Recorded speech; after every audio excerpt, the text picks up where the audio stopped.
up, people? What is up? Hey, hey, hey, hey, hey. How are you? Good morning. It is Saturday. And what does that mean? We are silly. Welcome to Silly Saturday. So glad that you all are here. Thank you for tuning in. Um, yeah, we're here. It's Silly Saturday. We have had a great week on the channel. Had some awesome stuff happen to us. And now we are here for Silly Saturday. So let's get down to it. Let's do what we do. Let's have some fun today. And yeah, make it do what it do. So um today is what's going on there? There's 21. What's going on, L Love? What's going on, Button Jessica? Hey, all my good loyal people are coming in. I'm so glad to see you. Hey, L Love. Hey, Button Jessica. So glad to see y'all. Mm-hmm. We here. I'm so glad you're here. Hey, Dommy. Hey, Dommy. I got all my old listen. I wore an orange shirt today, or you all wore orange sweater. But orange shirt nonetheless, because this is for all my old school L Teddy 27 people. The oldest of the old schools. And for my new school people too. Can I get some hashtag Shondos and then some hashtag orange shirts in the chat, please? Mm, yeah. Mm. Okay, so I'm drinking some white crayon peach.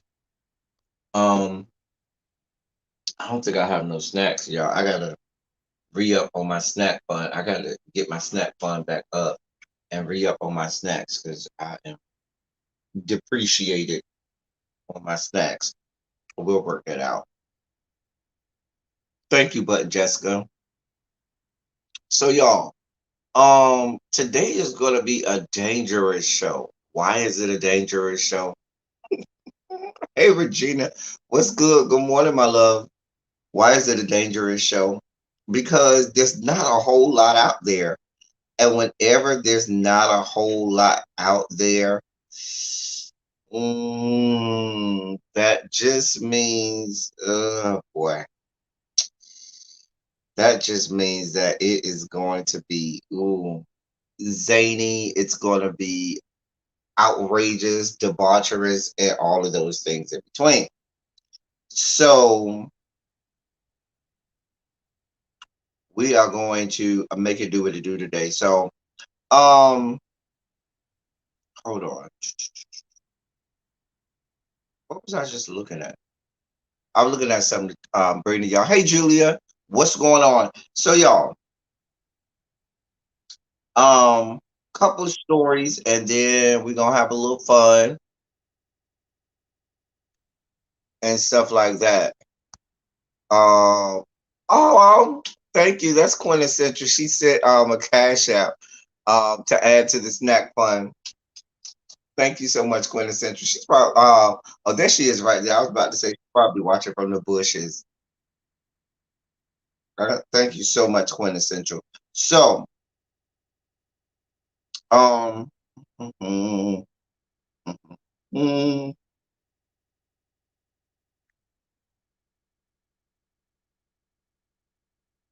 all right. So, sugar spike, yeah, sugar spikes everywhere. Sugar spikes. But thank you so much, quintessential. I'm so appreciative for that. Add to the snack fund. So, where's my stories? Where are my stories? My stories. All right. So, oh yeah, we're gonna save that one. That's when we get closer to the fun. So let's get the serious stuff and the sugar spikes out of the way early so that we can get down to the fun and get down to the get downs. Get down to the get downs. All right. So Remember we had this story a couple weeks ago where it was on a silly Saturday where I had damn near a whole sugar spike here, laying in bed waiting on the Whole Foods delivery. That means you got money. When you can not only get your uh when you can not only get your groceries delivered, but delivered from Whole Foods, you got money. Shut up to the black elites like Miss Quintessential in the chat, baby. When you getting home deliveries of Whole Foods, you got money, some change, girl. But we celebrate that around here, honey. We celebrate it, honey. I'm just saying. Anyway, um, so if you remember a couple weeks ago, I brought y'all this story about Rachel Nichols, the ESPN sports analyst and commentator and sideline reporter, and the whole story with her and Maria Taylor. And we broke down the whole situation about that and how she had said that Maria Taylor didn't deserve the job. And, that whole thing, hating on the black woman because the black woman got a goddamn job and some good money. Mind you, she over there making $1.5 million a year from ESPN and Disney. So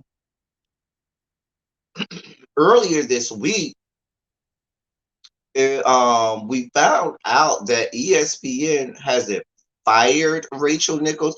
Now, let me give you an update on Maria Taylor.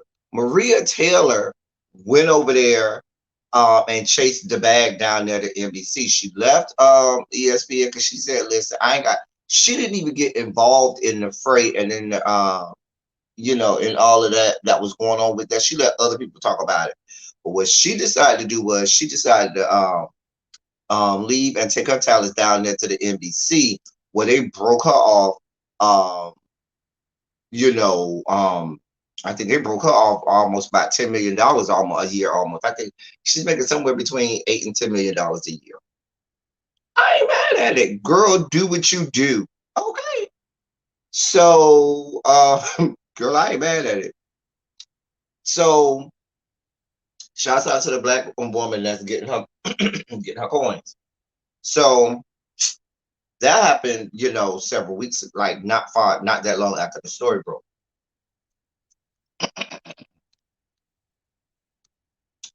So after that, um,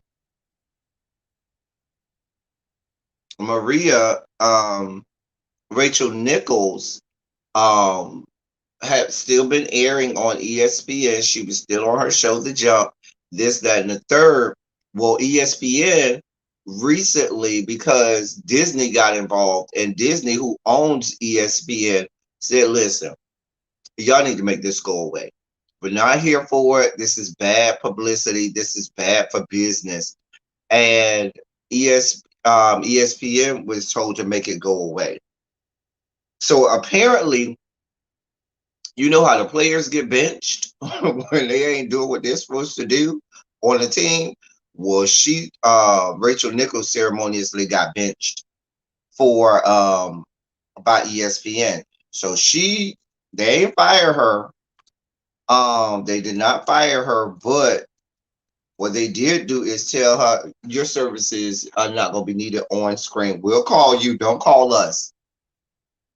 We'll call you when we're ready for you to come on screen again. I was like, oh.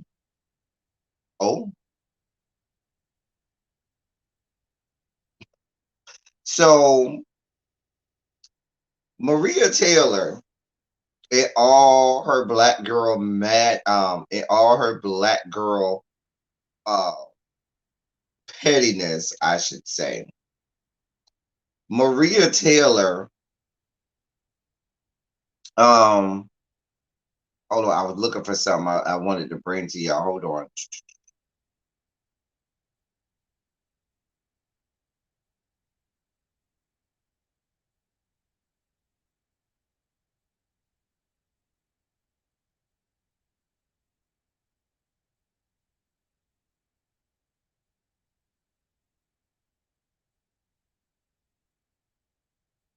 Anyway, um,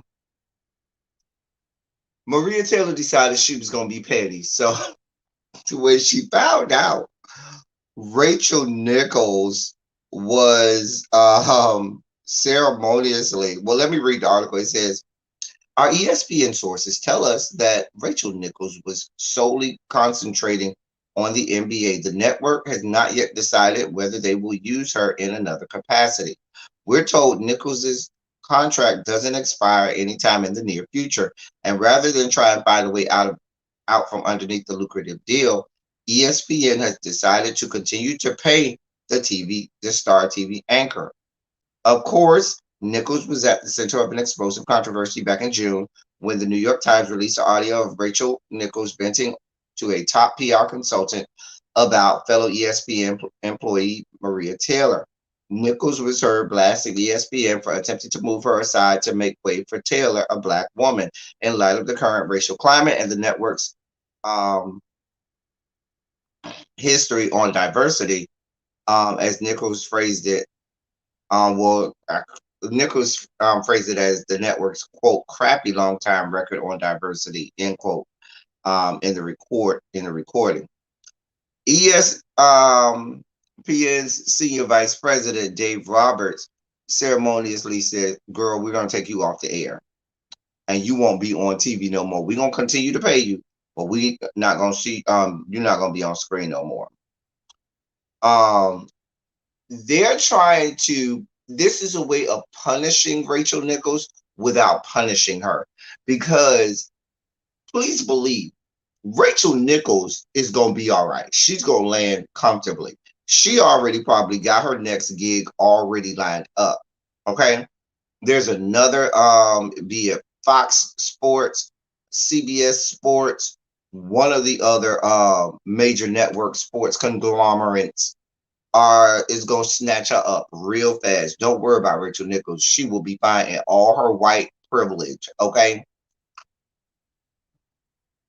But what ESPN is trying to do is ESPN is trying to punish her without punishing her.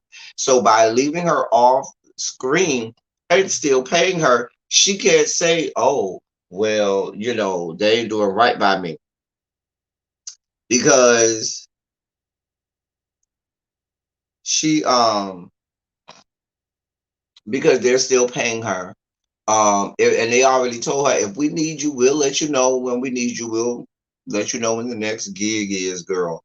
And we'll go from there. But by her not being on screen, that doesn't give other that gets her name out of the limelight, and that gets her name from trending. So that helps ESPN, but it hurts her because if you're a news anchor, especially a sports TV anchor, you want to be someone who the players, the people, the viewers, everybody knows your name. Hey, Danny, what's going on? So by her not being in the ear or on the screen, that gets attention off of her. That makes her name diminished in terms of notoriety, and that gets more other people the chance. So even if she does land well, when she does land well, I should say, and goes to another spot, it won't be what it was before, and it could also lessen or lower the amount of money that she was going to get paid. Now, let's be clear. Maria Taylor landed quite comfortably because even right now, she's making about 4 or 5 times more than Rachel Nichols is making. So that's that. Anyway, I just want to show y'all what Maria Taylor. Shoot, I don't want to do. I'm not going to do it, y'all. Only reason that I'm not gonna show y'all is I think I figured out. Y'all know when my screen kind of goes all like blurry and fuzzy and pixelated. I think I know why, and I think it's because it's something I'm doing on my computer where I have both streamed y'all on both my computer and on my phone, which I film from, and so I think that. But anyway, Maria. I'm gonna describe the visual for y'all. She tweeted out what her Instagram was. She put on her Instagram story. It's a photo. You know those photos that people show where you can see what they see. And so it's a picture of her, looks to be out on some beach somewhere out in a foreign land overlooking the ocean. She got a glass of champagne with her nails nicely manicured and a wonderful ocean view sitting back. And she's like, cheers. Just as petty, just as petty as she wants to be. Just petty.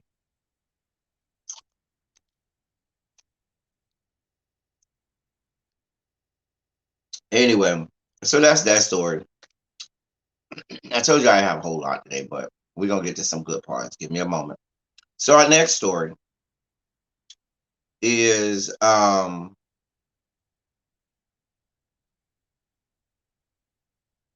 wanted to do one story today, but I'm gonna save it for Teacher Project 2.0 because it's about schools. But this story is about schools too. But I didn't want to do this on Teacher Project 2.0. And the other one we will do on Teacher Project 2.0.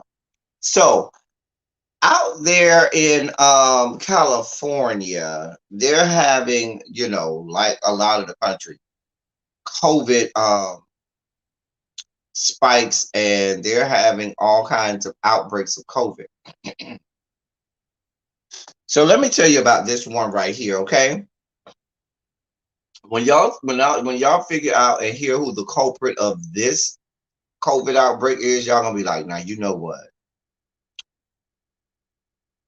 This is according to the CDC, okay? Let me read this article.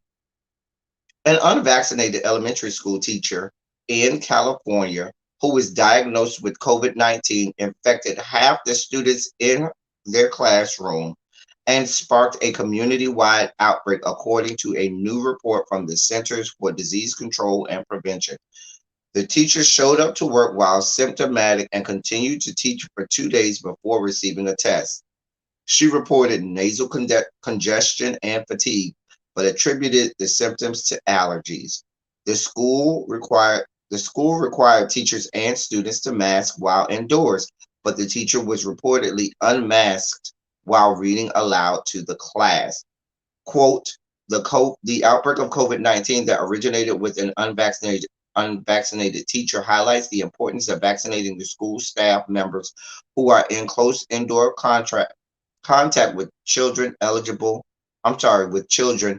ineligible for vaccination as schools reopen, end quote, the report concluded. Other than two teachers, one of whom was the index patient, all school staff members were vaccinated. California has since put in place a requirement of every public school teacher to be vaccinated or get tested weekly, but the report also shows the shortcomings of the testing requirement. Because if you're requiring them to get vaccinated weekly, that's how many days between testings. So the teacher became symptomatic on May 19th and received a positive test May 21st. But the virus had already spread to the students who began showing symptoms May 22nd. 12 of the teacher's 22 students subsequently received a positive test result, including 8 out of 10 in the front two rows. The teacher also found a separate, the report also found a separate outbreak at the same school among unvaccinated students in a different grade. According to the CDC, 6 students tested positive. Investigators found that one student hosted a sleepover on May 21st with 2 classmates from the same grade. All 3 of these students experienced symptoms after the sleepover and tested positive. A mess. The outbreaks in the separate grades were probably linked, the CDC says. Cases were then identified in 4 different students from separate grades. These 4 students were siblings of students who were infected from the unmasked teacher. And exposure was assumed to have occurred in their respective homes. In addition to the teacher and 22 infected students, 4 parents of students with cases were infected for a total of 27 cases. Among the 5 infected adults, one parent and the teacher were unvaccinated. The others were fully vaccinated. Aside from masks, all desks were separated by 6 feet. All classrooms had portable high efficiency particulate air filters, and doors and windows were left open. CDC Director Rochelle Walensky said the lesson should be that schools can be safe as long as multiple layers of mitigation are followed. Quote, the introduction of the virus into the classroom by a teacher who worked in a school while she was both symptomatic and unvaccinated, and who was unmasked when reading aloud to a class, resulted in cases within the classroom, across the school, and among families and students and staff in the community, Walensky said during a press briefing. I don't need to read no more. Y'all see how that junk started moving? Now, that's a mess. First of all, I'll be suing the school board. I know we're a litigious society. I know there are lawsuits coming.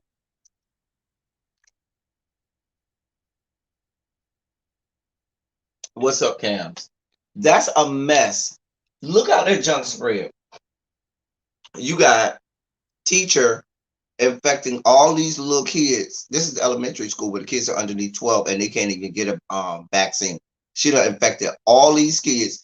These kids took it home to their siblings, spread it to their siblings, who then started to spread it to people on their grade level, at the higher grade level. So now we got all of this is not just in that teacher's classroom, but it's spreading to other classrooms. And remember, those kids have parents, and the parents started uh, testing positive. Now, thank God most of the parents were vaccinated, but there were parents who weren't vaccinated. And guess what those adults probably did? Went to work and started spreading it to all of their coworkers, who then spread it to their kids, who then took it to school with them. You see how this thing starts to snowball? But you people out here talk about y'all don't want to wear masks and get vaccinated.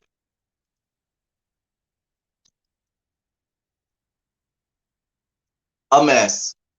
A damn mess. Just a damn mess. Listen, this is why this shit is asinine to me. Think before COVID, okay? Before COVID came around, everybody who has worked in any profession, when one person in the office or one person on the job or one person at whatever place of employment you have gets a cold, what happens? Everybody in the goddamn building get the cold. I'm telling you, I know, because what I do is once I hear somebody, in the building coughing or see them sniffling in a classroom next to me, I say, oh boy, here we go with the fuck shit. I say, let me start this is before COVID. Let me start to take my emergencies and my vitamin C's and stuff, because you start seeing everybody dropping like flies. Everybody start to get their cold, whatever cold it is, and you be like, Lord, I can't afford to get this cold. It always happens when you got some shit that you got coming up, and you be like, listen, I cannot get sick. I cannot get sick. Before COVID, I used to have my hand sanitizer. Nope, I'm not putting hand sanitizer all over me. I'm not gonna let these people get me sick. And inevitably, what always happen? Your ass gets sick right before you're supposed to go do something you want to do. The fuck shit. And you be like, you want to fucking push the person down the stairs that you know it all came from Agent Zero. You want to take Agent Zero and push their ass down the goddamn stairs at the goddamn job, because you know where it came from, because you watch little Susan, who sits over there at the cubicle way down there, and you know her cubicle is always in the middle of the building where everybody got to go around her, and you be like, listen, Susan. Shout out to Whitney Houston. My name ain't Susan. But you be like, listen, Susan. What we're not gonna do, Susan, is we're not gonna have you getting us sick. Hey, everybody coming in to the chat. I know y'all probably got notifications late. But little raggedy ass Susan that got everybody in the office sick. That was before COVID. And now we got COVID, which is way more susceptible to you getting dying. Okay. Child, a mess. You want to fucking push Susan ass down the goddamn fucking staircase. Now, they did not tell us whether or not this teacher was man or woman, white, black, Hispanic, Asian Pacific Islander, blue, purple, green, or yellow. But we can venture to bet, okay?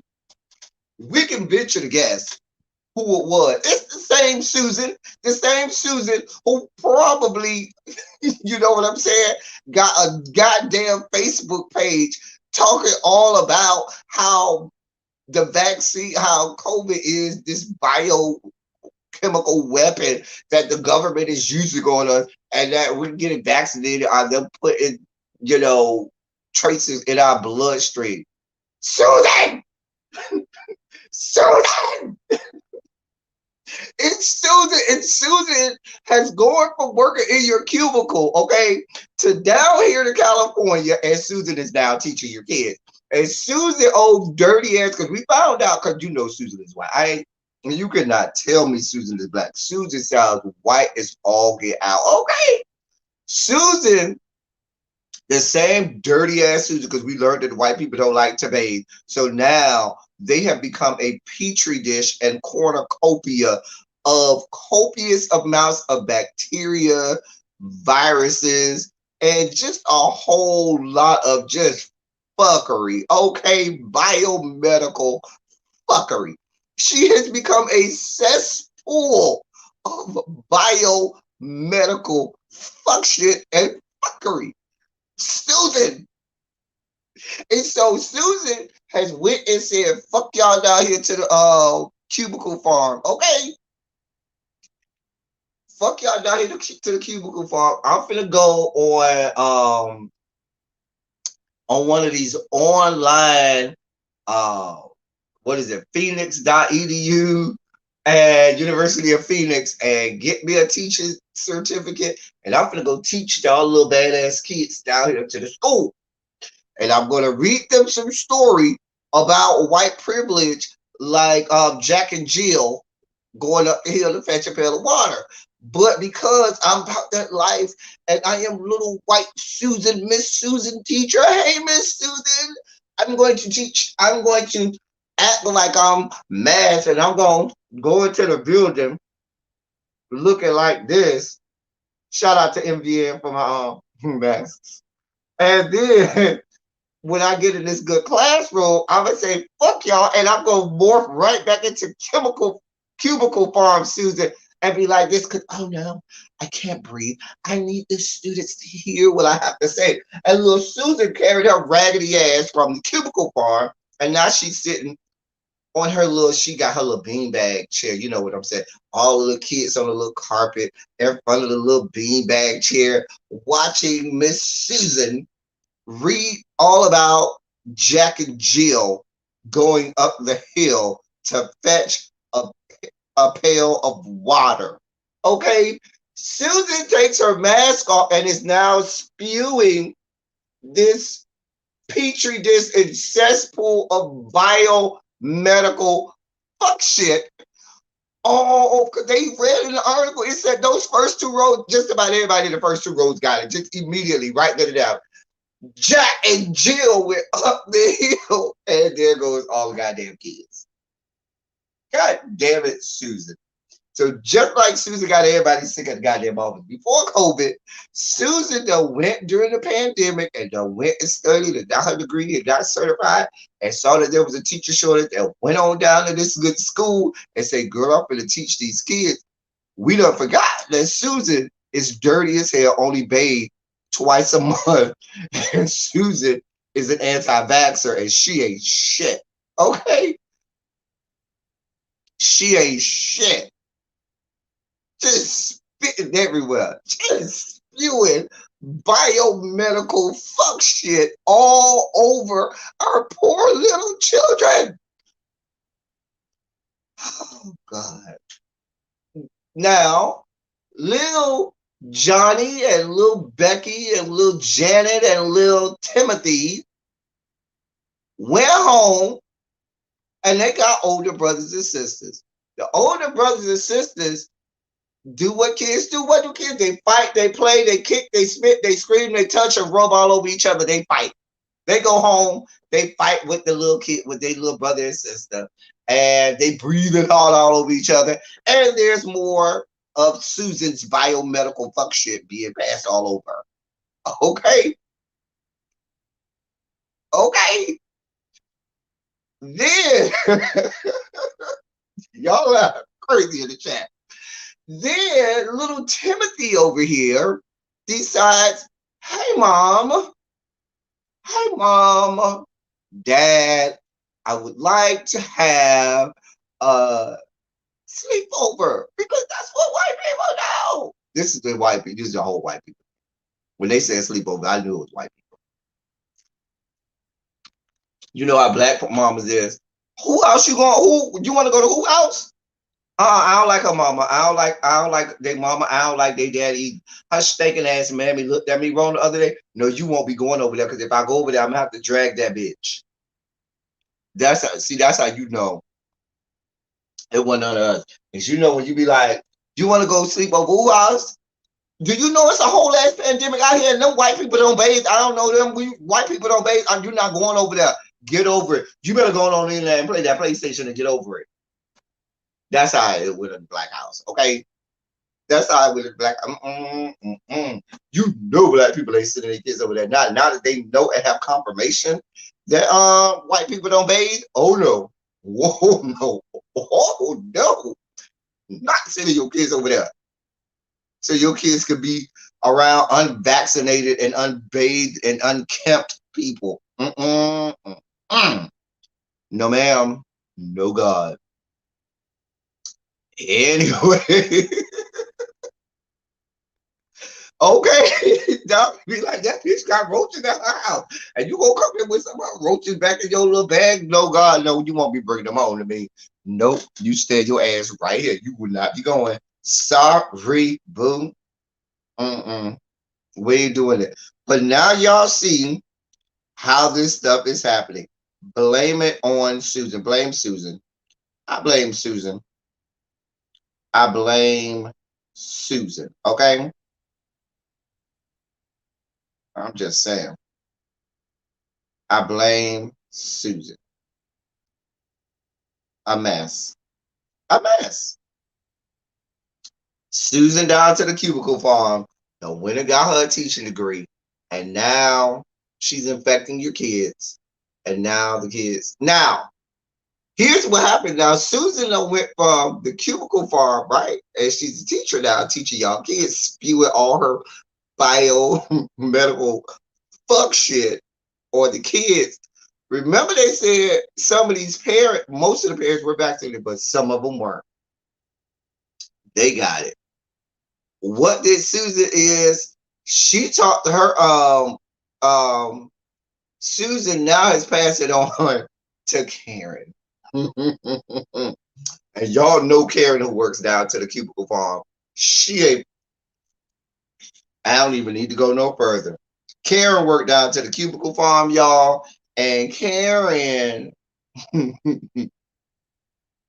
done caught it from her child that got it from Susan, who used to work down at the cubicle farm. And Karen done took over Susan's cubicle down there to the cubicle farm. And now the rest of us in the whole community done got COVID. They got a whole outbreak in this community in California, all because of Susan. Way to go, Susan. Whitney told you my name ain't Susan. Hey, everybody coming to the chat. Hey, y'all. Y'all done came up in the chat. I'm sorry, y'all. I was going on my rant about Susan. My name ain't Susan. That is what Whitney told us. And we don't want no parts of Susan. I don't think they told us what city. Because they didn't even tell us what the name, they didn't even tell us, give us the information about the, they didn't even give us information about the teacher. I guess they're trying to keep their, probably because of HIPAA laws or whatever, they trying to keep all of that information close to the vest. Because I'm sure if they say what city it is, people will quickly start to deduce who it was. Just a mess. But this is out in the great state of California, where they're having a whole ass recall over there. And for all we know, California is about to have a new Republican governor, whether or not they want to. Just a damn mess. I got to do a whole politics of it all to break that down. What they got going on over there in California with this recall, a damn mess. They can do recalls in California of a governor that's doing the right thing, but we can't get a recall in my great state of Florida for Ron Death Santis, okay? Because he's not Ron DeSantis no more. He's Ron Death Santis. And y'all can't get a recall down there to Texas for Governor Hot Wheels over there. Because between Governor Hot Wheels over there in Texas and Governor Death Santis over here in Florida, it's a whole bunch of fuck shit. Those are the people who need to be recalled. But y'all over here recall, even though I don't have a whole lot of sympathy for Newsom over there, because I'm still, unforgiving of him for choosing a Hispanic man to replace Kamala Harris instead of choosing another black woman. But that's a whole nother story for a whole nother day. We ain't even going down that road. But I'm gonna leave that alone. That's for, the politics of it all. Ciao. Ciao. Between Governor Hot Wheels over there and Governor Death Sanchez, baby, I don't know. Oh God, what do we have go? But y'all have a recall over there. Now y'all notice they are. Please don't think that this isn't orchestrated by people from the conservative wing. They done got rid of the Democratic governor in New York ceremoniously. Y'all couldn't get rid of a whole president who admitted to assaulting women sexually. Admitted it. Y'all couldn't get rid of him, but y'all sure got rid of Cuomo real fast in New York, and y'all trying to get rid of Newsom in California. The two largest Democratic states in these yet to be United States of America. Y'all gonna get rid of them real fast. I'm just saying. Two Democratic governors of the two largest Democratic states in these yet to be United States of America. Y'all quickly getting rid of it now, but y'all let the fuck shit and fuckery happen down there in 1600 Pennsylvania Boulevard for 4 long years. Fuck shit and fuckery unheralded in the annals of time in these yet to be United States of America. But nope, this is not a politics of it all broadcast. I'm going to bring it back. Hold on. Let me regulate my sugar because I felt, it's. I'm sorry. I was having a spike there. Just forgive me. I apologize. I was spiking out. Okay, spiking out.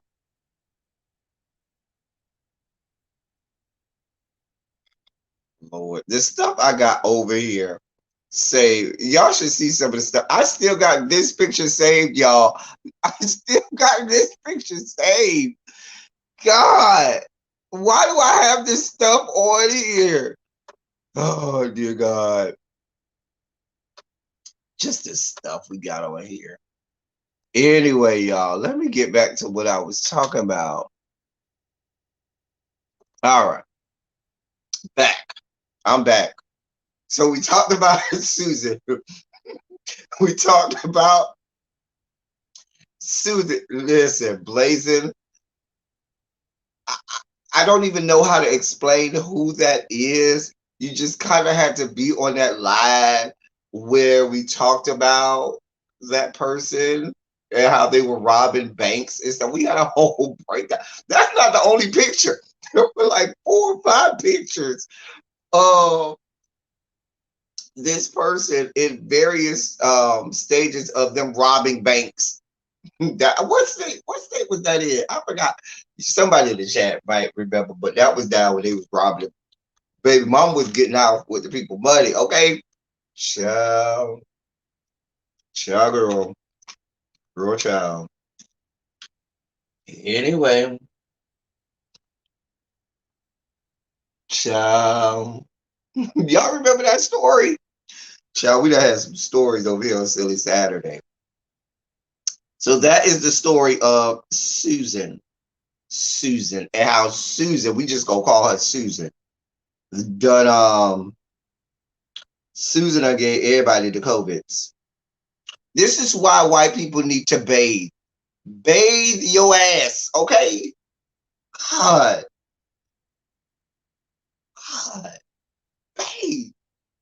Even some, listen, you know, black people done gonna bathe. I done seen some black crackheads, homeless ass crackheads and bases. They will go down there to the goddamn bathroom down there to Burger King or McDonald's and be all up in that bathroom in the handicap stall using the little soap dispenser and bathing and washing their ass in the goddamn bathroom. Y'all know y'all done seen it. Don't act like you ain't seen it. This is why we're never going to get back to normal because of Susan. Susan, Susan, Susan. My name ain't Susan. That's what Whitney said. Get goddamn Susan. And her cornucopia of biomedical fuck shit that she's spreading to the whole human population. Somebody go get Susan. Just dip her in a whole vat of fucking hand sanitizer. Just dip her in a vat of hand sanitizer. She might wilt away. Child, yes. Child, you know, black people will wash their ass of it. They gonna find a way of it. But white people, not so much. Now, y'all gonna find this one funny. Let me read the headline. I'm gonna read the headline because y'all know it's about the headline. It's the headline first. The headline of the article always takes us out first, and then we have to get further into it, okay? But it's always the headline that takes us out. Here's the headline. Hold on. Let me get this together. Hold on.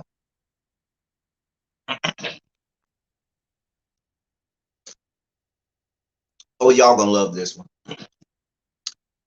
Judge orders mom and dad to pay $45,000 for throwing out their son David Working's adult film collection.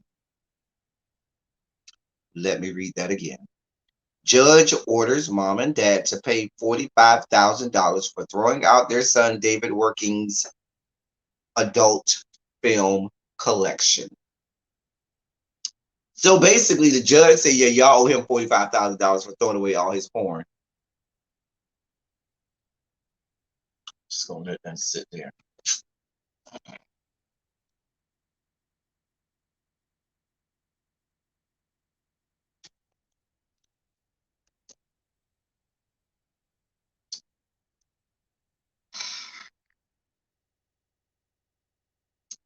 So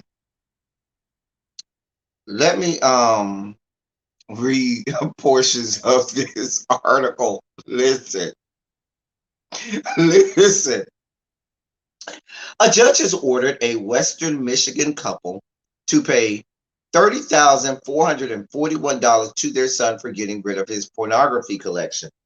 This week, U.S. District Judge Paul Maloney's decision came 8 months after David Working, 43, won a lawsuit against his parents.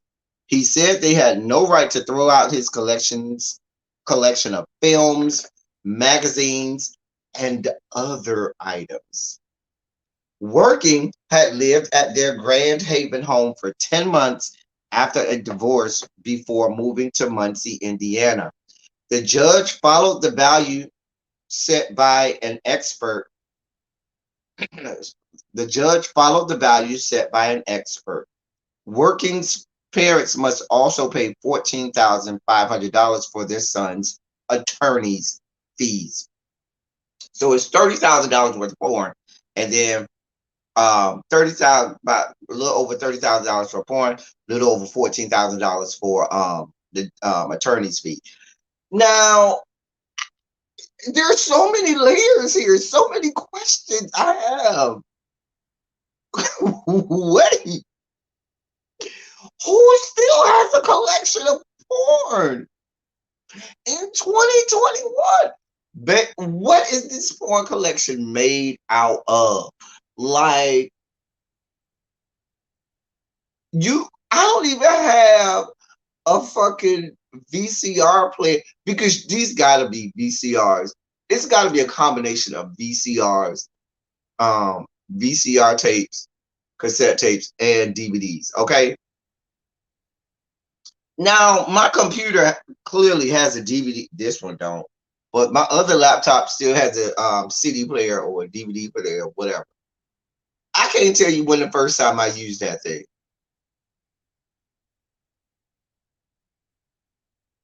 I mean, what in the and the fact that he knew exactly, because see, if the parents threw it away, that means you had to chronicle exactly everything that you had in this porn collection. Either that, or it was your wish list of what you wanted in that porn collection. Like,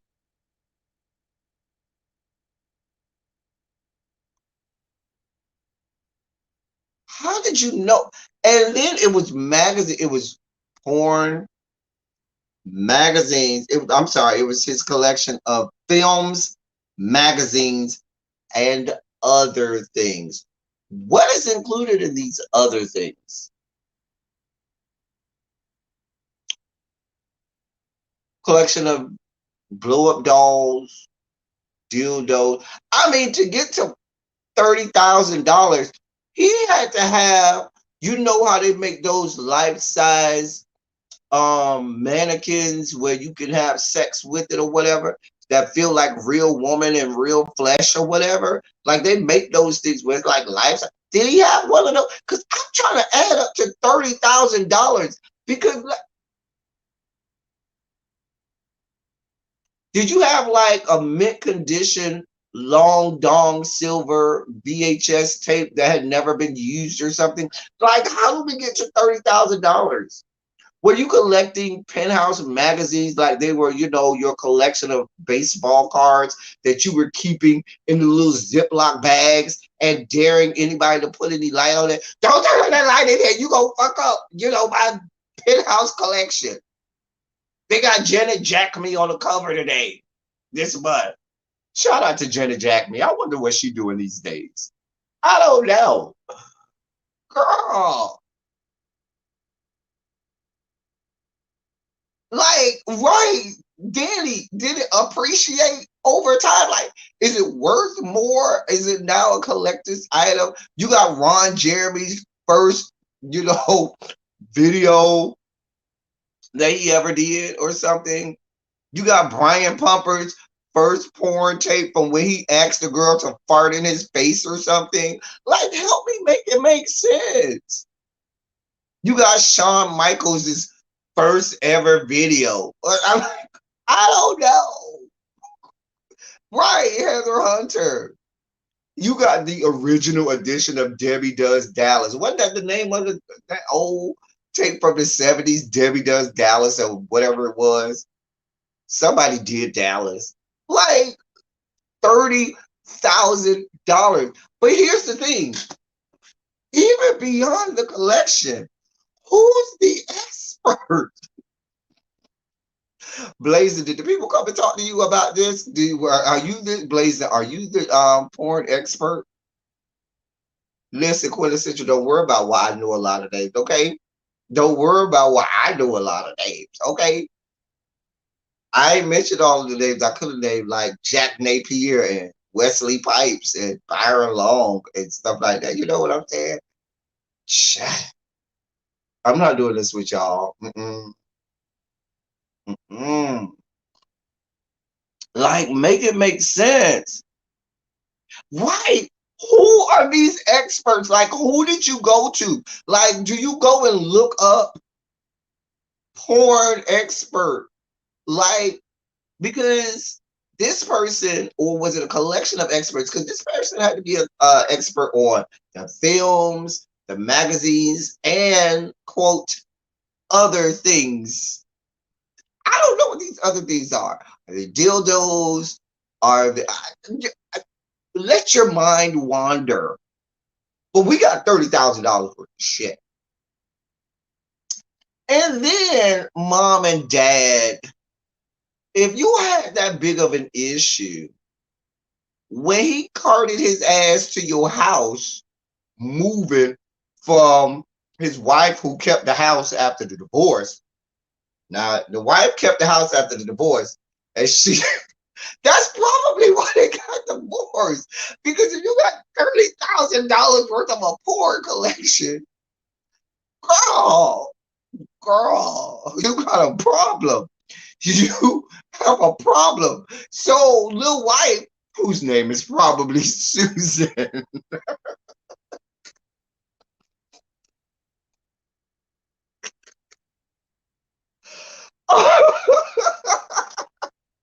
Susan, his wife, his wife Susan. Shouts out to all the Susans out there. Ooh, y'all got me out here dying laughing today. Ooh, hold on, y'all. Ooh, that is too funny. All right, so, ooh, child. His wife. Oh boy, his wife Susan probably divorced him. Oh, because y'all know I'm just making this connection of Susan's and David working. Anyway, his wife. I can't get it out. I am over here busting out y'all. Oh God. You talk about a Petri dish of biomedical function. Ooh, y'all, I'm having too much fun here today. Just being too goddamn silly. Too goddamn silly. It is funny to me, y'all. I'm sorry. Anyway, Susan. Susan probably said, motherfucker, if you don't get all this goddamn raggedy ass tapes and magazines and other things, just bullshit out my goddamn house, David probably was like, bitch, I'm getting rid of you before I get rid of my porn collection, okay? I am not getting rid of this good porn collection. Well, motherfucker, well, this is over. Okay? Listen, baby, she said, get the fuck out and take your raggedy ass 85,000 porn tapes and magazines with you, okay? I did not have a brownie this morning. I haven't eaten anything this morning. Only thing I've had so far is I drank some of this crayon, white crayon peach, and I had a little bit of this uh Kelly's dry ginger. I ate or drank. That's all I had this morning. I'm over here dying laughing, y'all. I don't know why I found that so funny with Susan, but I'm over here dying. Anyway, I wish I did, child. So y'all know I don't even be busting out laughing like that, but I found that so funny. It was so funny.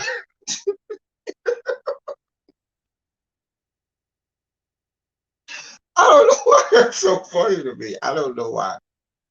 Anyway, sorry y'all. So, but anyway, Susan said, "Bitch, you gotta go." Now, his mom and dad, when they saw him start to cart out all of these crates, shout out to the crate challenge where people are now paralyzed and losing their lives, dear God. But he started rolling out these crates and crates and crates, and like he a DJ or some shit. Like, what the fuck is this? Oh, that's my porn collection. Mom and dad, that was the time when you were supposed to say, bruh, now what you not gonna do is bring all this, do like the rest of us. Go online and get all the porn you need.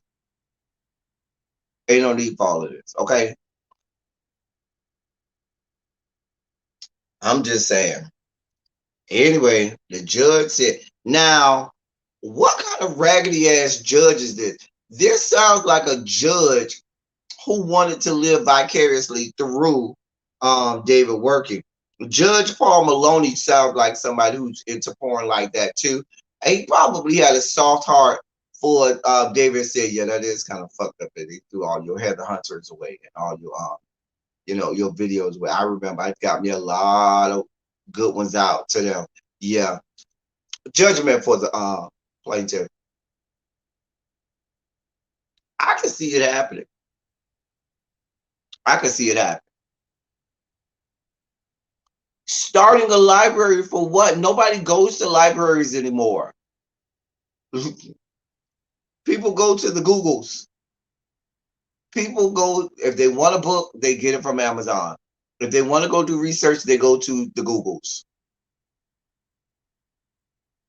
Libraries are becoming obsolete. Just saying. Who is going to come visit this alleged library of porn? And did the parents just throw it in the trash and just trash it, and now it's down to somebody's trash dump? Or did the parents sell it? Like, I have so many questions here. Hey, Nappy Child. I don't know, y'all. But what I do know is the parents owe him $45,000. Jude got off like a fat rat. Not only are they paying him for his collection, maybe a porn museum would be a good, maybe. But he ain't gonna have it no more, honey.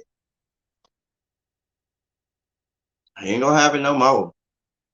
Anyway, and they gotta pay for his attorney's fees. Now that's the stuff that you want.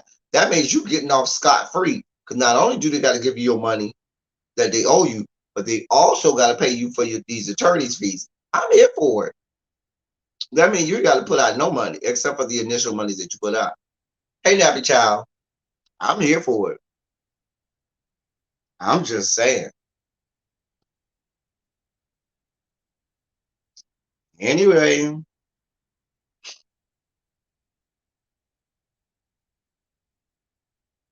I'm just saying.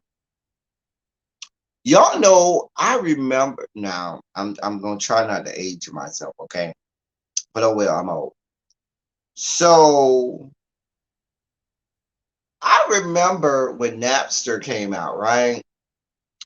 And I remember we used to download music all the time. I was in college.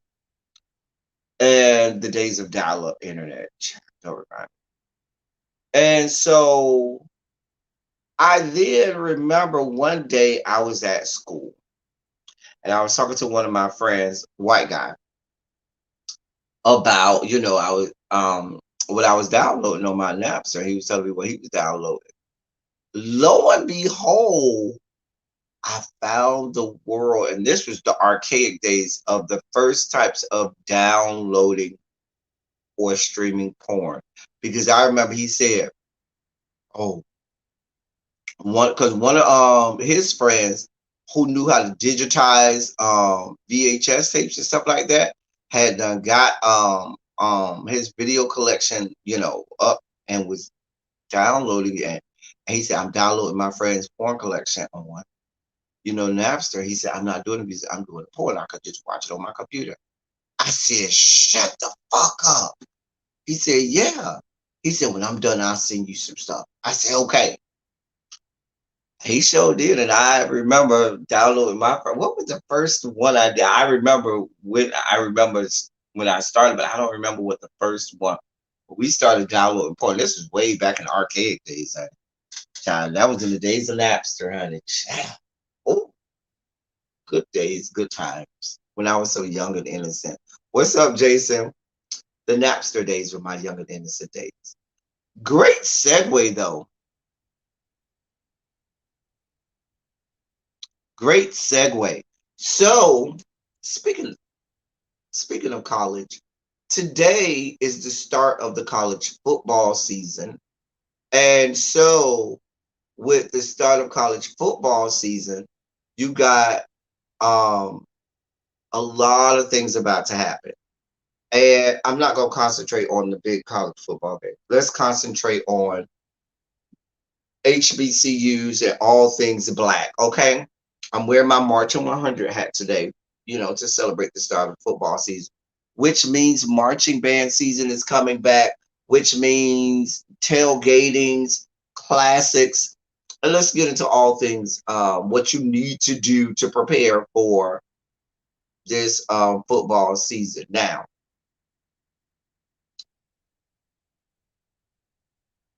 shameless plug, myself and Terrence giving you the real tea. We are going to be doing it's going to alternate between his channel and my channel, but we'll be doing um reviews of halftime shows. He and I were both in the band, um in HBCU bands, and we're going to do some, spotlights and highlightings and critiquing and commentating on HBCU halftime shows in the band and stuff like that. So,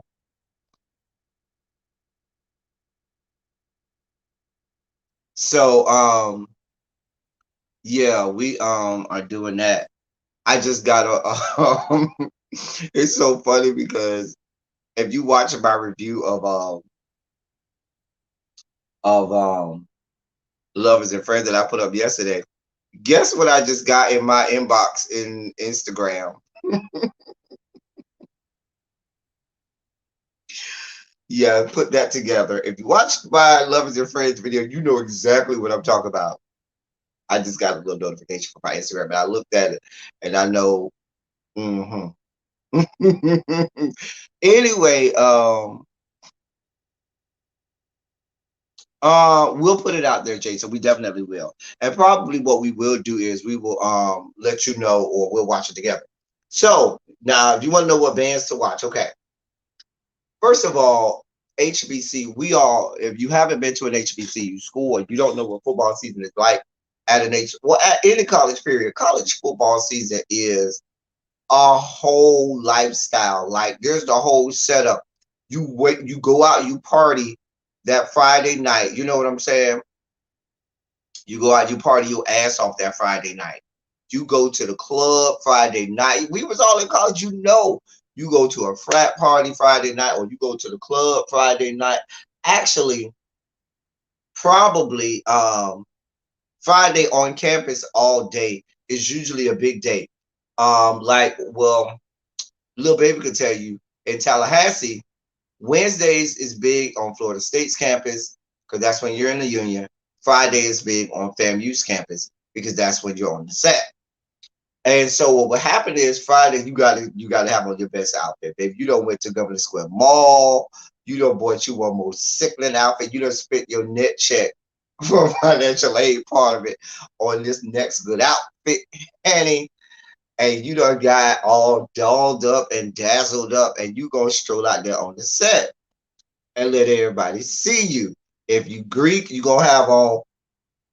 Well, there's two types of Greek. There's the Greeks who always got on Perry, always got on letters, and then there's the other Greeks that we just gonna look good and we just gonna have just a little something to let you know and remind you. Like I was good for just having a cane in my pocket. I wasn't gonna wear leather. All you would know and see of me is that I have a cane in my pocket. That was just your way of knowing. So, and so you go out Friday, you let everybody see you, you change up, you go into your Friday night. Well, actually, after you leave there, you go somewhere, you start pregame, you getting drunk, you getting buzzed, high, whatever you get. Okay. You go out to the club, you party all night. Most towns, the clubs close early. Let's just be real. They close at like 2 o'clock. Them college towns are usually small hick towns. They ain't open all night long like at the big cities. So what that means is you can go party at 2 o'clock. That shit is shut down. Okay, go home, get you a nap, and you waking up early in the morning because it's time to start tailgating. Tailgating start at like 7, 8 in the morning. I'm serious. You going out there getting the grill fired up at like 7, 8 in the morning. And you're gonna go out there, get your usual tailgating spot, and it's gonna look like a whole carnival out there. Okay, you gonna have tents and pickup trucks and cars and vendors and all of this stuff at a regular game. We ain't even talk about homecoming. Okay, we're talking about a regular game. You got vendors. You got in the parking lot of the stadium. You got all of the different groups of people. You got those old school alumni that went to college back in the 60s and 70s, and they got that kind of long money where they travel to every game, whether it's they live in the state still or not. They still got their RV and they traveling to the game. Okay, in the RV. They got the low money. They got all of the nicest lawn chairs with all of the plush, pillow top and everything. The, refrigerated coolers for your cups or whatever. They got the big speaker system, the big ass RV. They drinking the good shit. You know what I'm saying? They got the big bottles and Hennessy and Remy Martin and all of the good. They don't fuck off. Okay, these the old school, the old long money, okay? They playing them some old 60s and 70s jazz, okay? I mean, old school 60s and 70s music, okay? Then you got the frats that's gonna have they tailgate. Each one's gonna have their own tailgating section. You do not go over there. Don't bother them because they're gonna have their alumni there. They're gonna have everybody just go. You know what I'm saying? So you leave them alone. If you ain't in it, don't go over there. That's just how that goes. You know what I'm saying? Don't go over there. This before we get the game, y'all. This before we get to this outside. Okay. This is the game might start at about 2 o'clock. This done started at about 9 o'clock in the morning. Okay. You got the pretty girls that done went and got their hair touched up that morning, got their nails done that morning, done been up since 5 a.m. plastering their face, and baby, they walking through and just going tent to tent collecting drinks. Okay, they walking through, showing a little titty, showing a little ass, and just collecting free food and free drinks from every tent they can. You then got the rejects, the people who don't have nowhere to go and they just sit and they be a little corner, they watch from afar and they don't know what to do. You also got the people, you got the car people that's gonna come out there. They got the souped up cars, they got all of the hydraulics and all of the lights and every speaker imaginable and all, and when you just be like, listen, it's not that serious. It's really, really, really not that serious. You then have the conscious community who always got a sign, always got a pamphlet, always screaming and yelling something. They got this big poster board sign that they holding up in the middle of all of this with a megaphone, screaming and yelling about like, who knows what? And you be like, girl, you got the nerds who are still at the library studying because they know they got a test on Monday and they ain't here for the fuck shit. Y'all can have all this y'all want to have, but baby, we down here and we not here for it. You got the university administration. You want to know what the university administration is? They over there at the tailgate with the old people with the long money that I told you about, the one that give the big checks to the university. That's where administration is, getting drunk. Administration is drinking on Cavassier, Remy Martin, and Hennessy. Maybe some Crown. Okay? That's what they over there at the RVs and shaking hands and kissing babies with the long money, old ass alumni from the 60s and 70s who they went to school with. Okay? I'm telling y'all what I know. I'm just telling y'all. Listen, all of this is going on. All of this is going on all at the same time. You got and then after the tailgate, which is a whole experience, you could just stay at the tailgate the whole time and never go in the game. Then you got to go in before the game starts because you got to see the pregame show from the band because the band is a highlight. So now you go inside and then you got the different sections in the stadium because please understand, You sit in somebody's section at a black school and you might get your ass fucked up. You might get your ass fucked up sitting in the wrong section. I don't give a shit what your ticket say that you bought. Baby, do not sit in the wrong section because listen, all of the Greeks got a section, okay? Every fraternity and sorority got a section. And you better not sit in that section, okay?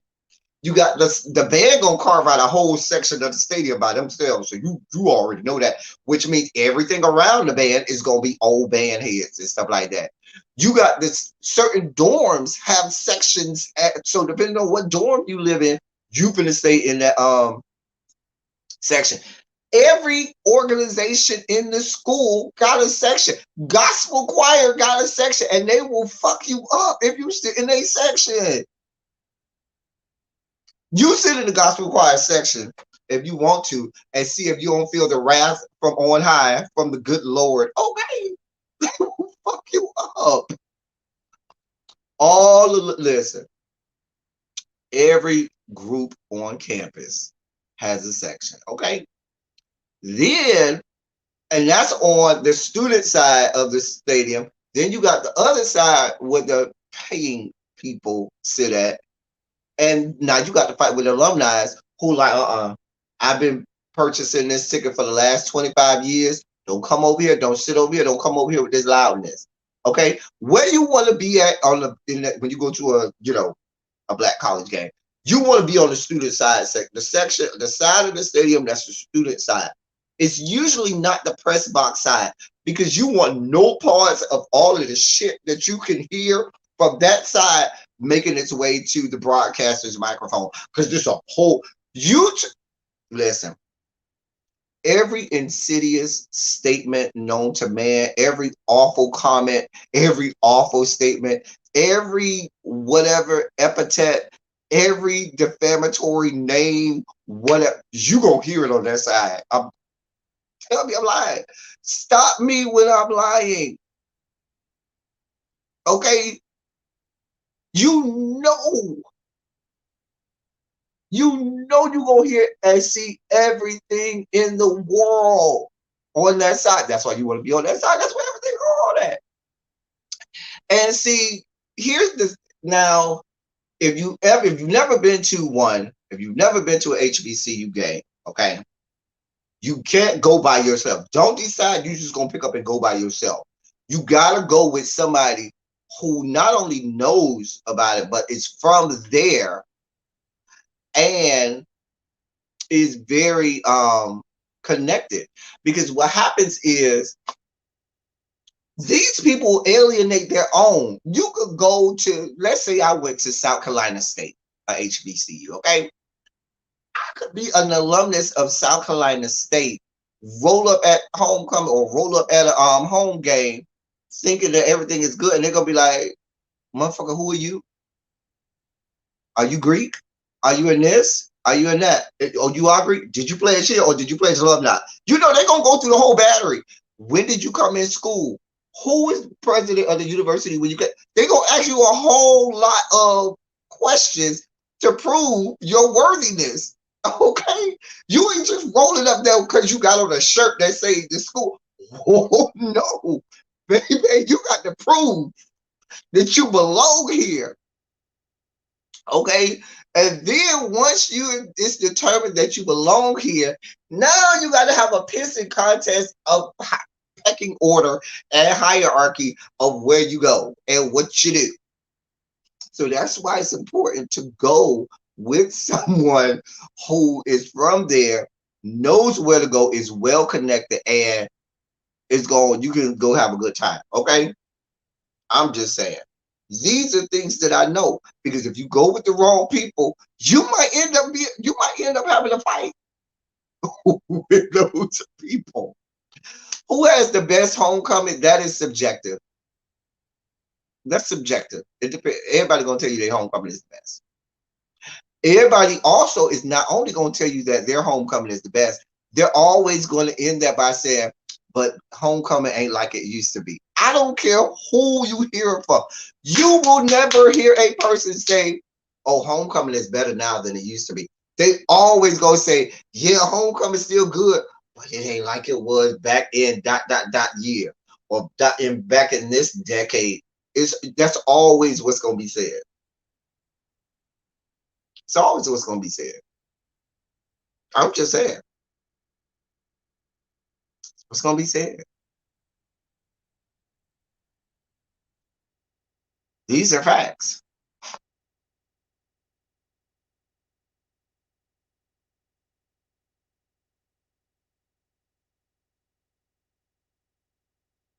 So, but I do think that you go to, like, listen, you go to a homecoming, and I'm going through this now because I have no belief that we're gonna have a real homecoming this season this year. Shit about to get shut down. Shit is about to get. Today is the SWAC MEAC challenge. Is I think it's Alcorn State versus North Carolina Central. Um, but I don't believe we're gonna have a real homecoming season again this year. We're gonna miss out on homecoming season like we did last year because people aren't gonna do the right thing. We about to have whole super spreaders and COVID cons.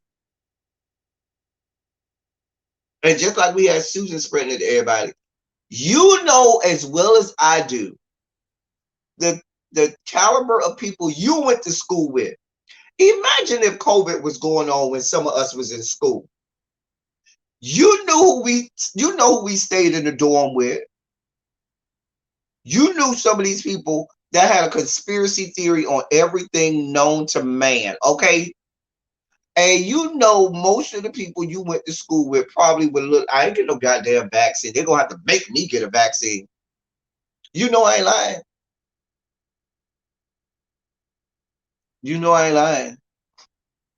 And so I don't know if I would have been able to do college during COVID. Like, oh. So what I'm saying to you is these people are not vaccinated. They about to go out here and live their best life. There's a huge classic happening in Miami next weekend. Am I going? I'm slated to go. I have tickets.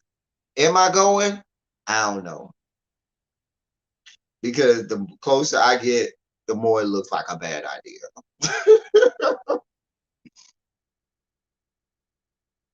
Like it just sounds like more and more because Florida is the epicenter right now.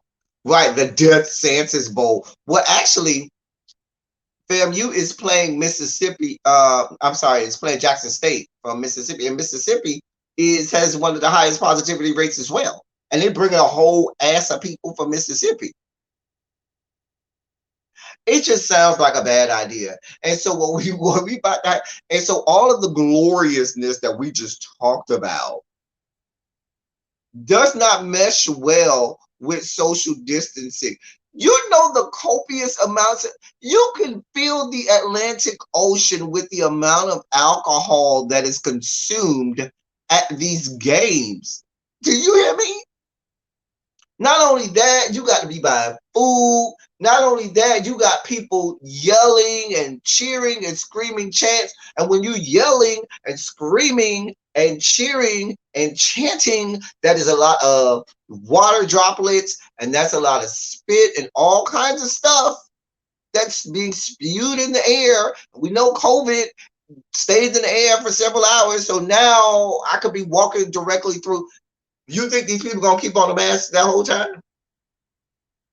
In hot ass Miami now, granted, this is in Miami, where it's 1,000 degrees in Miami right now. I'm just saying.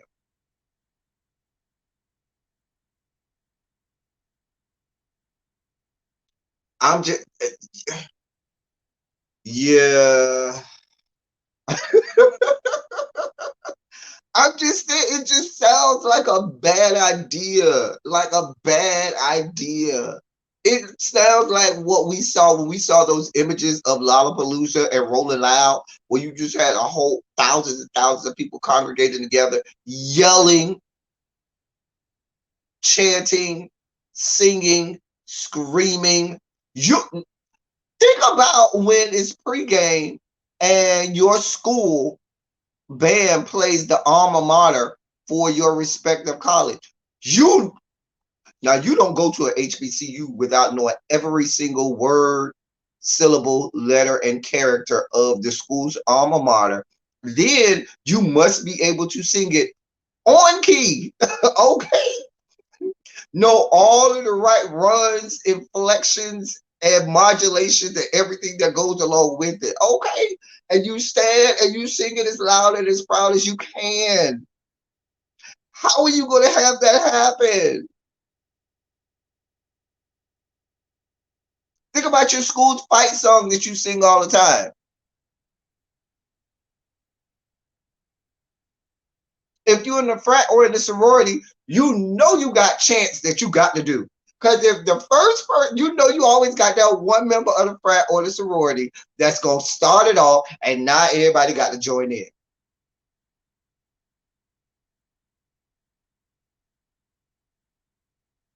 And right, you got to sing Lift Every Voice and Sing. You got to sing the Black National Anthem. You must sing Lift Every Voice and Sing.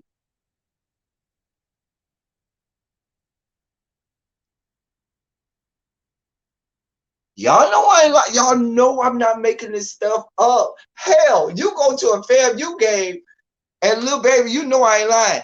You got certain sections that ain't in nothing. They just a section at the you know, little baby, you know when they be like, we section number one, we section number one, where you at number two. And they throw it to the other section that's on the other side of the stands, and they just start yelling. This ain't even an organization. They got shirts and all just because they sit in a certain section of this stadium. This is what goes on. It's a great experience now. It's a great experience. Listen, the energy is palpable. Listen, but you cannot do this safely. What are we talking about? How am I eat my turkey leg? You know what? I need my smoked turkey leg. Listen, I need, whenever I go to a family game, I gotta go to, what's the name of the church that had that red and white tent, little baby, that sell a sausage sandwich. They've been there since since I was in school back in the 90s. They had the red and white tent, and they be right there by Gaither Gymnasium every time, right there by Gaither Gymnasium. And they sell a sausage sandwiches. They've been there for years. I got to get one of these sausage sandwiches with the onions and the peppers on there, because I used to get one every game before I had to go to the bedroom to get ready for the game. I will always have me a sausage sandwich. You know what stand I'm talking about, man. Shoot, that sausage sandwich they have, shoot, play around with it. And they be there every game because it's a church in Tallahassee that runs that. I can't remember the name of the church. But right, let the cha-cha slide break out in the parking lot, or any one of them little line dances. You know what I'm talking. You got the whole. You might have a whole section. They might do it in the stand. Have the whole side of the stands. What about the wave and stuff like that? There's no amount of social distancing that is happening here, people. And I don't know these people. Y'all could tell me anything. Oh, I'm vaccinated. Where? Here go my card. How I know there ain't no fake card? And then you go have the, I ain't getting vaccinated. You can't tell me I need to get back. And now we got a whole argument because now you yelling and spitting and all this in my area, sir, ma'am, and I'm not here for none of this. Because just like we have Karen and Tom on the white side, we got Shaniqua and Raheem on the black side. Okay? And Shaniqua and Raheem are just as polarizing on our side. Please be clear. Let's just not act like there's only the Karens and Toms of the world that are anti-vaxxers and anti-maskers and are dangerous people. Okay? We have Raheem over here and Shaniqua over here that is just as bad. on the outside. Don't act like you know right now you are picturing several people who fall into these categories. I know you are. Go ahead and picture them now. Go ahead and picture them now. They're going to be there. Her name ain't Susan. Her name is Shaniqua, okay? And Shaniqua gonna be spreading just like Susan. Mhm. The difference is at least Shaniqua will bathe. At least Shaniqua will bathe. I'm just saying. How are we going to have? I mean, as much as I want to go back to it just bit, but this just right now doesn't sound like a good idea. Until we get to back to some normalcy, some herd immunity, and things like that. Like, I'm just so afraid for what that could mean. And even for people who are vaccinated, that still does not mean that you can't get it. That just means you're less susceptible to being hospitalized or dying. But that also doesn't mean that you can't spread it to someone else because you're vaccinated, because you absolutely can. And what I would hate is for you all to have these things go on. And yes, you might be vaccinated, but your children can't get vaccinated. And children are going back to school. And now you can have a situation where you have your child going back to school and they could be asymptomatic. Unbeknownst to them, they're spreading this stuff to the whole school.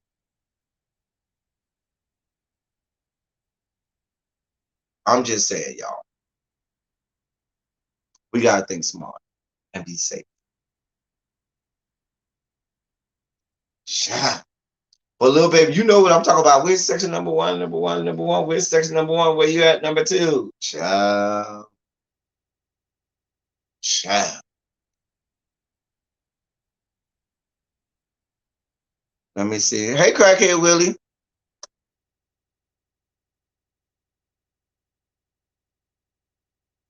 Exactly, BR Bird. Baby, you gonna be 3 drinks in and you know mask is gonna be off and you'll be screaming, fuck this bro. Exactly. Screaming, fuck this coronavirus. Listen, because you know when you go to you know your whole sole purpose is to get plastered, okay? To get shit-faced ass drunk, talk shit, tell lies, and have a good time while you doing it. So, girl, I'm here with you 1,000%. Girl, I'm gonna be 3 drinks in, and it's gonna be balls to the wall. Fuck this shit, fuck this shit. And come Monday and Tuesday when you get back home, because you know there's always the sobering effect of the after. See, what happens is after a game, that Monday, you got to run your ass back to class. And your teacher saw you at the game and saw all your antics in the stands, saw all your antics at the tailgate, and they done purposely gave you a test that Monday and have said, hey, bitch, I hope you spent all Sunday studying when really all you did was spend Sunday recuperating and trying to get your life back in order and stop the world from spinning because you hung over as fuck. So when you got this 9:05 class, I ain't gonna say the 8 o'clock class, because you might have an 8 o'clock class on Monday morning, but when you got that 9:05 class on Monday morning, that 10:10 class on Monday morning, and you like, dear God, I haven't studied for this goddamn test. Your teacher ain't gonna have no understanding. Done. And then when you look at your bank account and look at, oh, I spent that much. Yeah, that probably wasn't a good idea. ah, mm, baby, child, child, a mess, a mess. I don't know, y'all. We gotta be safe out here. Child. Ooh, I'm gonna watch the Swag Miak challenge. I forgot what time to come on. but I'm gonna try and watch it today. It's supposed to come on ESPN. Um, child. Okay. Anti-vaxxers are trying to say that Jesse Jackson being in the hospital for COVID, even though he's vaccinated, means that people shouldn't get vaccinated. They're stupid. They're stupid. We talked about. Were you here earlier when we talked about Susan? Child, child. Yeah. Anyway, we're gonna do the best we can. We're gonna stay in this fight together. We're gonna be here together. We're gonna live and be here together. Shoot, thank God Jesse Jackson did get vaccinated because we already know he was already infirmed. Don't he have like Parkinson's or something? He might have been checked out by now.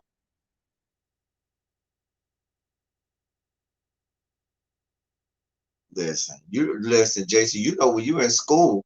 See, I told you that it's the alumni that got the loan money to have those good name brand drink. When you in school, you drinking Irk and Jerk, Eases Jesus, E and J. You drinking some natural ice. You drinking whatever you can put your hands on. Some Skull vodka. You know the vodkas and whatever they make with the plastic containers. Oh yeah, you drinking all of the plastic container alcohol, the cheap ass shit. Cause any alcohol that comes in a plastic container is cheap ass shit. Okay, you drinking that rot good ass shit, like the old people say, rot good. Just a mess. Just a damn mess. You drinking whatever, natural ice, all that kind of stuff. Exactly. All of, whatever got ethanol in it, baby, you just drinking it. I'm just saying. Mad Dog 2020, yes, God. You know, they drinking the uh uh strawberries and mango readers or whatever they call it, little drink, the Four Locos, baby, the 211s, whatever they could get that's gonna get that buzz in. Listen, my drink of choice back in college was Southern Comfort. So cold. I wasn't high class like that back then. I ain't had no money. You was poor. Poor. Mm. But you made it happen. You sure made it happen.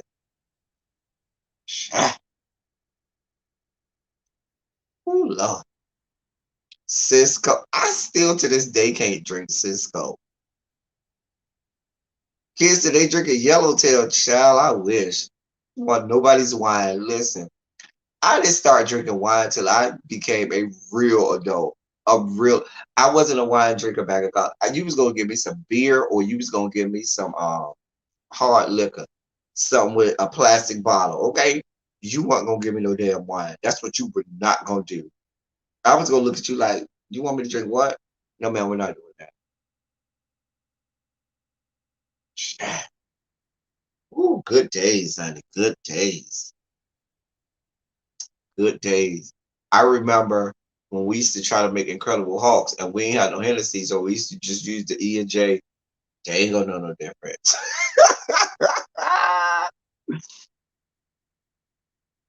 You set a budget on what you had to spend during homecoming weekend, but 3 drinks in, you buy. You should right. Paraphernalia from all. Listen, that's why the tailgates are so dangerous because you go to that tailgate and you go meet up with your people, and you gonna be like, "What's up, man? I ain't seen you so much. How the kids? How the wife? Blah, blah, blah." And they gonna do what? Shove a drink in your face. Hey, bro. Hey, sis. How this? All right, you down in it. Then some motherfucker go start saying, "All right, everybody take a shot." Wait a minute, I just take a shot. Mind you, it's 1,000 degrees outside. 1,000 degrees outside. So this ethanol, this is going straight to the bloodstream. You just down it up at this point. Just down the drinks. It's going straight to the bloodstream. A mess. A mess. A mess. A mess. Listen, To this day I can't drink. Now I can drink some of the hardest liquor known to man. I can't drink Cisco. I remember. Let me tell you how brazen we was. My freshman year in the band. All right, so in the band, I got to get off after this. I got to go to work. But so the last game of the season, Florida Classic, played Bethune Cookman. That's where all the band kids, if you're a freshman, you finally go over, you make the band, you finally the March 100 after the last game, da da da. You go over your section, all of this stuff, you celebrate. So me and my freshman brother, we were celebrating. My freshman brother had a bottle of Bacardi 151. That was his trade. And you know how it had the little strainer on the little metal strainer on top of the 151, so you just can't openly pour it. It has a little strainer that's affixed to the top of it. Baby, he had to find a way to pry that shit off, and he and I were literally drinking straight from the bottle. 151, no chaser, no nothing. It wasn't even cold. It was hot. When I tell you, I don't even know my name for the rest of the. I've heard some stories of shit I did that night that I'd be like, "Oh, I really did that." They like, "Yeah, you did that." I remember we were so trash, so trash. Listen, we were so trashed. I remember.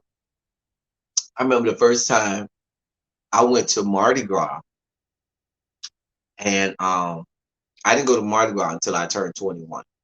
So I just turned 21. And I said, "Oh, let's just start off with something light." Because it was the first day. I said we got along. Because my first time going to Mardi Gras, we got there on Thursday. And we left the Wednesday morning. The Wednesday, it was not the morning, it was the afternoon. The Wednesday afternoon after Fat Tuesday. So we was there for like a whole week. So it was that Thursday, and we said we got there. We said, "All right, we're gonna start off slow, because we got our livers got a lot, to tackle this weekend. So we're gonna ease our way in." Baby, I fucked around and got a pina colada, not knowing that they make pina coladas in New Orleans with 151 alcohol. I was like, and then my stupid ass said, "Oh, give me another one," because I was like, "Yeah." Because I drink it real fast. I was like, "Oh, yeah, I don't feel this." I said, "Man, y'all got some weak pina coladas over here." But I said, "I don't want to get too drunk." Baby, my drunk ass, I was so trashed. I was so trashed. Because then the lady said, "Wow, you must have a high tolerance for alcohol because that's 151 proof." I said, "What?" And it's like it all came crashing down right there. It immediately said, "Boom." And I was like, "Oh God, a mess, just a damn mess." Child. Child. My first time, I think I was a junior. I was a junior. Cause I had just turned, I had 20, it was, Mardi Gras was in February that year. And I had just turned 21 that January. So baby, couldn't tell me shit, honey. Ah, them hurricanes with that 190 proof alcohol in it, baby. I was in amazement when I went to Louisiana and you could buy like hard liquor from like CVS and Walgreens and shit. Cause in Florida you can't do that, but in Louisiana, baby, CVS and Walgreens got hard ass liquor right next to the potato chips and, right next to the morning after pills and shit like that. Like they the next aisle over. I was like, "Oh, this what we doing? Oh, okay." And then they got they got higher proofs of alcohol that we don't sell in Florida. Like they could sell, we can't sell 190 proof alcohol in Florida, I don't think. Well, we used to couldn't. We might can now. But back then I don't think there was a certain level you could have. But over there they just didn't give a shit.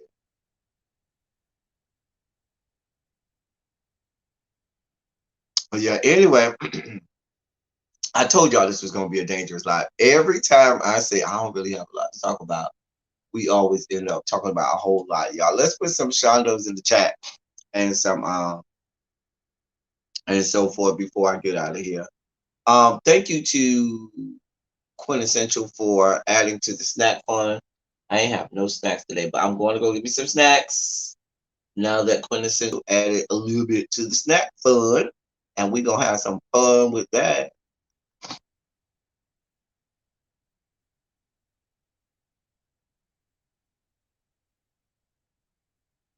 Chat. Anyway, oh boy. Well, also, I want to thank you all for being engaged during the interview this week. Not just the interview this week, but also the interview with Nathaniel McIntyre, and also this week with Kwame Patterson and Arlen Escarpeta. I had a phenomenal time. Y'all were so great, so interactive in the chats. The interviews, I thought both. I've gotten messages from all three actors. All three of them told me how much they enjoyed doing the interviews afterwards. And if they need me to come back, they absolutely would because they had such a good time. They said they've gone back and they've looked at some of the because I remember Kwame and Arlen would say they couldn't see the chat, so they've gone back and looked at the chat and they're appreciative as well. So of you all, y'all were great with them, and I'm grateful for you all for doing that. We got more things to come, as you all continue to support, we will continue to do big things here, um, and so forth. So glad to see my good boy, my good friend Dami back in the chats. I missed him. Glad to see he's doing well. I need to go check on Belize too. I need to know, see if she's okay, see how she's doing. Um, well, Jason, we just trying to, trying to be good, trying to be successful, and so forth. So thank y'all for your support and through it all, through everything. Um, all right, and now I can say, child, memory lane, Danny. All right, so let me say as I always say, y'all probably can say it better than me because even though I know people try to steal things from me, I say it best. Okay, I said it first. I am the originator, and I say it best. I love y'all. I love on y'all. Thank you all for being vocal, present, and active. Thank you for doing what you do. Thank you for any and all contributions that you make to the channel. It is much appreciated. Um, I am so glad to be in the space of being able to bring this stuff to you all. And we're going to continue to move forward with it. Shouts out to Social Jeff, who has a podcast. Y'all go ahead and support Social Jeff and his podcast over there.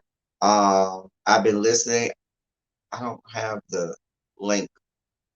I wish I had the link. If anybody got the link to, oh yeah, we did put the link in last time, I think.